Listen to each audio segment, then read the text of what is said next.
কেউ যদি কারো মাধ্যমে সালাম পাঠায় বা বলে যে আপনাকে অমুকে সালাম দিছে, এর উত্তরটা কিভাবে দেব? আমরা কি বলবো যে ওয়ালাইকুম আসসালাম, নাকি উত্তরটা কিভাবে বলবো, যেটা হাজারো মানুষে ভুল করে? অবশ্যই আজকে ভিডিওটা শেয়ার করে দিবেন। আপনাদের শেয়ারের কারণে হাজারো মানুষ ভুল থেকে ফিরে আসবে ইনশাআল্লাহ।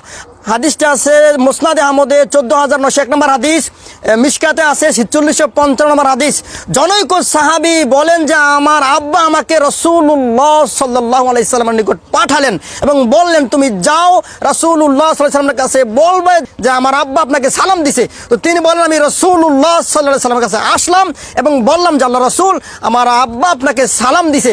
তখন তিনি উত্তর দিলেন যে আলাইকা ওয়া আলাইহিস সালাম, আলাইকা ওয়া আলাইহিস সালাম। অবশ্যই কেউ যদি সালাম পাঠায়, অবশ্যই কেউ যদি কারো মাধ্যমে বলে যে আপনাকে সালাম দিছে, অবশ্যই উত্তরটা এভাবে দিতে হবে আলাইকা ওয়া আলাইহিস সালাম, ওয়া আলাইকুম আসসালাম বলা যাবে না। আসসালামু আলাইকুম ওয়া রাহমাতুল্লাহ।